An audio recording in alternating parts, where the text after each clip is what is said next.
Bengaluru central jail में party पर कर्नाटक की सियासत गर्म हो गई है। बेंगलुरु की सेंट्रल जेल में सामने आई शराब पार्टी की वीडियो को लेकर बीजेपी ने सिद्धारमैया सरकार के खिलाफ खुला हल्ला बोल दिया है। बीजेपी का कहना है कि कांग्रेस सरकार के राज में कानून व्यवस्था पूरी तरह चरमरा गई है और जेलें अब अपराधियों की मौज मस्ती की जगह बन गई है। पार्टी ने ऐलान किया है कि मुख्यमंत्री सिद्धारमैया के आवास के बाहर बड़ा प्रदर्शन किया जाएगा और इस पूरे प्रकरण की जांच की मांग की जाएगी। दरअसल बेंगलुरु सेंट्रल जेल से वायरल हुए इस वीडियो में नजर आता है कि कुछ कैदी शराब पीते हुए, मूंगफली और फल खाते हुए डीजे की थाप पर झूमते हुए पार्टी कर रहे हैं। वीडियो में शराब की बोतलें, डिस्पोजेबल ग्लास, खाने पीने का पूरा इंतजाम साफ देखा जा सकता है। ऐसा लग रहा है जैसे जेल नहीं बल्कि किसी क्लब का जश्न हो। बीजेपी ने इस वीडियो को लेकर सिद्धारमैया सरकार पर तीखा हमला बोला है। पार्टी नेताओं का कहना है कि जेल में कैदियों को वीआईपी ट्रीटमेंट दिया जा रहा है और सरकार की मिलीभगत के बिना ये संभव नहीं। बीजेपी के मुताबिक कांग्रेस सरकार अपराधियों के प्रति नरमी बरत रही है। जेल प्रशासन इस पूरे खेल में शामिल है। बीजेपी प्रवक्ताओं ने कहा कि अगर जेल के अंदर शराब और मोबाइल जैसी चीजें पहुंच रही हैं तो ये सरकार की नाकामी का सबसे बड़ा सबूत है। पार्टी ने चेतावनी दी है कि अगर जिम्मेदार अफसरों पर कार्रवाई नहीं की गई तो आंदोलन और तेज किया जाएगा। कर्नाटका कांग्रेस सरकार की एक और उपलब्धि है कि उन्होंने प्रिजन को पार्टी जोन बना दिया है। जिस प्रकार से जो वीडियोस सामने आए हैं जिसमें कि एक कन्विक्टेड सीरियल रेपिस्ट के हाथ में फ़ोन है, एक आतंकवादी रिक्रूटर, आईसिस के रिक्रूटर जो युवाओं को रेडिकलाइज करता है, उसके हाथ में एक्सेस में फ़ोन है, वो उससे और भी आतंकवादी पैदा कर रहा होगा जेल के भीतर से। एक गोल्ड स्मगलर के पास दारू, शराब, सिगरेट और इस प्रकार की सामग्री है।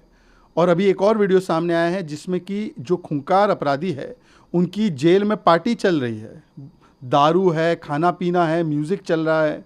तो कांग्रेस पार्टी के चलते इतनी करप्शन है, इतना लॉ एंड ऑर्डर का फेलियर है कि अब तो एक हाथ समर्थन का इन अपराधियों को मिला हुआ है और 7 स्टार फैसिलिटी जेल के भीतर मिल रही है। कानून व्यवस्था जेल के बाहर भी चरमराई हुई है। बच्चियों के साथ बलात्कार होता है, गैंगरेप होते हैं घर में घुसकर लोगों के साथ, और जेल के भीतर जहां सिक्योरिटी जोन है वहां पर आतंकवादियों के पास फ़ोन है। तो इस पे केवल बयानबाजी से नहीं चलेगा। परमेश्वर जी और सिद्धारमैया जी को अकाउंटेबिलिटी लेनी पड़ेगी। दरअसल ये पहला मौका नहीं है जब बेंगलुरु की जेल चर्चा में आई हो।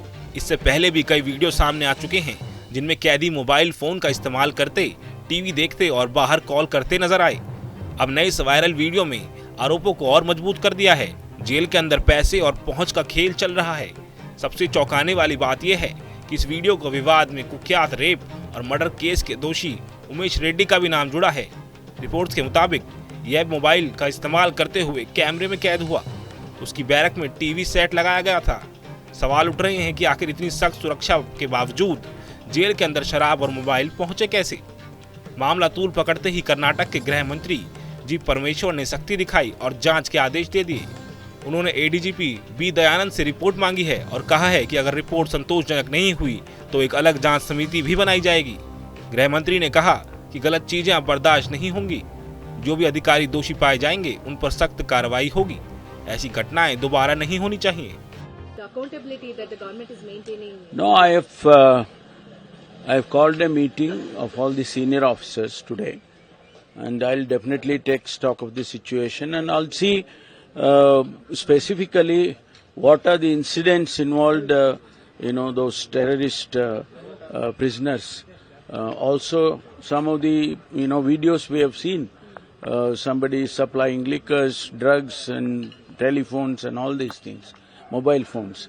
All these things I have called a meeting of senior officers. We'll look into it, and we'll definitely take serious steps. अब बीजेपी इस मुद्दे को लेकर जनता के बीच उतर गई है और इसे सिद्धारमैया सरकार की नाकामी के तौर पर पेश कर रही है।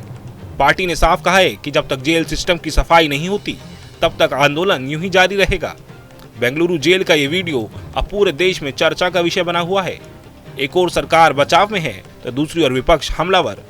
जनता पूछ रही है कि जेल में पार्टी कौन कर रहा है, शराब कौन पहुंचा रहा है और आखिर जिम्मेदार कौन है। अब देखना यह होगा कि ये मामला सिर्फ जांच और बयानबाजी तक सीमित रहता है या फिर कांग्रेस सरकार के लिए एक और बड़ा सियासी सरदर्द बन जाता है। Bureau report, news nation. जहां भक्ति है हर शब्द में, कथाओं में छुपे हैं दिव्य रहे और ज्योतिष देता है जीवन को दिशा। धर्म से जुड़ी हर बातों को जानने के लिए हमारे चैनल स्तुति को सब्सक्राइब करें। चैनल पर जाने के लिए इस लिंक पर क्लिक करें।